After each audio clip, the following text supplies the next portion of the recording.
नमस्कार. आज आपण एका रोजच्या अनुभवावर बोलणार आहोत, पण जरा वेगळ्या अँगलने. नमस्कार.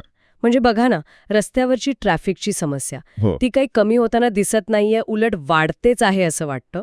हो अगदी. आणि रस्ते रुंद केले तरी प्रश्न सुटेल असं काही दिसत नाहीये खरं तर. बरोबर.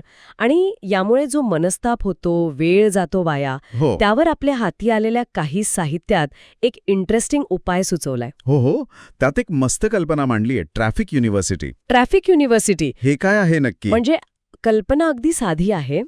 आपला जो वेळ जातो ना, म्हणजे प्रवासात किंवा कुठेतरी थांबलेलो असतो तेव्हा, हो जातोच की वेळ. तर तो वेळ वाया घालवण्याऐवजी हा. आपला स्मार्टफोन वापरून काहीतरी नवीन शिकायचं. अरे वा, ही कल्पना तर छान वाटतेय. म्हणजे आपला फोन जो असतोच आपल्या हातात सतत, अगदी. तो फक्त बोलण्यासाठी किंवा मनोरंजनासाठी नाही. हा. उलट मला वाटते त्या साहित्यात एक आकडेवारी पण आहे हा. की आपण बोलायला फोन फक्त 5% वापरतो. बरोबर. फक्त 5%. बाकी 95% वेळ जातो फोटो, इंटरनेट, मॅप्स, गाणी, व्हिडिओ, पुस्तकं वाचणं यात. खरंय. आणि हेच तर म्हणजे आपल्या हातात एक मोठं ज्ञानाचं साधन आहे, एक चालतं फिरतं विद्यापीठच आहे की नाही. हा. मग प्रश्न येतो की हा वेळ आपण वाया का घालवावा? उगाच स्क्रोल करण्यापेक्षा काहीतरी शिकायला काय हरकत आहे? हीच आहे ट्रॅफिक युनिव्हर्सिटी. आणि ह्या युनिव्हर्सिटीत प्रवेश कोणालाही मिळतो. हो नक्कीच. अट फक्त एकच, आपला वाया जाणारा वेळ सत्कारणी लावायची इच्छा पाहिजे. बस. कोणतीही पदवी वगैरे काही नाही. ओके. मग याची फी काय? म्हणजे काही वेगळं लागतं का यासाठी? नाही. फी पैशात नाहीये. फी आहे आपलं लक्ष, अटेन्शन. अच्छा. आजकाल लक्ष विचलित करणाऱ्या गोष्टी इतक्या आहेत की त्यावर मात करणं हेच खरं शुल्क आहे म्हणायला हरकत नाही. स्मार्टफोन आणि इंटरनेट तर ते तर आहेच म्हणा आता सगळ्यांकडे. हो, ते पुरेसं आहे. ठीक आहे. मग पहिलं पाऊल काय? म्हणजे समजा ठरवलं शिकायचं, पण कुठून सुरुवात करावी? चांगला प्रश्न आहे. पहिलं म्हणजे आवडीचा विषय ठरवायचा. मग काय, YouTube आहे किंवा अनेक ऑनलाईन पोर्टल्स आहेत जिथे हजारो कोर्सेस उपलब्ध आहेत. मोफत पण आहेत, अगदी कमी पैशात पण आहेत. उदाहरणार्थ? साहित्यातच उदाहरण दिलंय. समजा आयुर्वेदातलं काही शिकायचंय, चरक संहिता वगैरे, तर YouTubeवर डॉक्टर अनंत धर्माधिकारी म्हणून आहेत. त्यांची पूर्ण प्लेलिस्ट आहे, सुमारे 145 व्हिडिओ. अरे बापरे, 145? हो. किंवा अगदी आजच्या काळातलं घ्या, AI, आर्टिफिशियल इंटेलिजन्स, त्यावर तर कितीतरी कोर्सेस मिळतील सहज. हे खरे की आजकाल माहिती सगळीकडे उपलब्ध आहे, पण मग असं नाही का होत की सगळेच कोर्सेस काही एकदम परफेक्ट नसतात, क्वालिटी कमी जास्त असू शकते? अगदी. आणि हे साहित्य पण मान्य करतं. सुरुवातीला जे मिळेल ते कदाचित सर्वोत्तम नसेलही. पण मुद्दा हा आहे की काहीच न करण्यापेक्षा किंवा शून्य ज्ञानापेक्षा थोडं तरी शिकणं चांगलं, नाही का? सुरुवात महत्वाची आहे. एकदा शिकायला लागलं की हळूहळू कळतं चांगले स्रोत कोणते, अजून काय चांगलं मिळू शकतं. मार्ग आपोआप सापडतो. बरोबर. पण हे सगळं फक्त प्रवासातल्या ट्रॅफिक पुरतंच आहे का?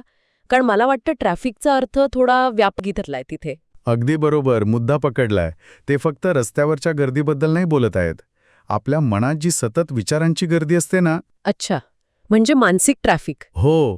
कामाचं टेन्शन, भविष्याची काळजी, मागचं काहीतरी आठवत राहणं, हा सगळा पण एक प्रकारचं ट्रॅफिकच आहे. तो आपल्याला गोंधळात टाकतो. आणि शिकण्यामुळे काय होतं, आपलं मन एका गोष्टीवर केंद्रित होतं. त्यामुळे हा जो मानसिक गोंधळ आहे तो कमी होतो असं त्यांचं म्हणणं आहे. एक प्रकारची स्पष्टता येते. म्हणजे शिकण्याचे विषय काही चालतील, अगदी भाषा शिकण्यापासून, म्हणजे इंग्रजी सुधारायचं असेल किंवा चित्रकला, संगीत, लेखन किंवा मार्केटिंग, बिझनेस टिप्स, अगदी आपले जुने ग्रंथ कोणा वेगळ्या अभ्यासकाकडून ऐकणे, काहीही. आवड महत्वाची. आणि याचा फायदा काय होईल असं म्हटलंय? साहित्यात असं म्हटलंय की जर रोज आपण निवडलेल्या विषयात किमान 2 तास दिले सातत्याने, तर आपल्या कामात, ज्ञानात कमालीची प्रगती दिसू शकते. 2 तास रोज? हो, पण ते एकदम नाही.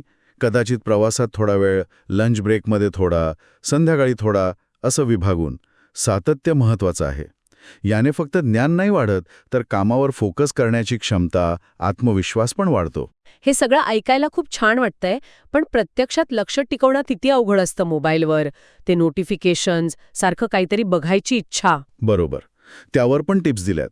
सगळ्यात महत्वाचं, अनावश्यक नोटिफिकेशन्स बंद करा. व्हॉट्सॲप, फेसबुक, न्यूज ॲप्स सगळ्यांचे. हो, हे गरजेचं आहे खरं. आपण ठरवायचं कधी फोन बघायचा ते. फोनने आपल्याला नाही कंट्रोल करायचं. आणि दुसरी टीप आहे यूट्यूबसाठी. तिथे जाहिराती येतात मध्ये मध्ये. हो, त्याने खूप डिस्टर्ब होतं. तर त्यासाठी ब्रेव्ह नावाचं एक ब्राउझर ॲप वापरायला सुचवलंय.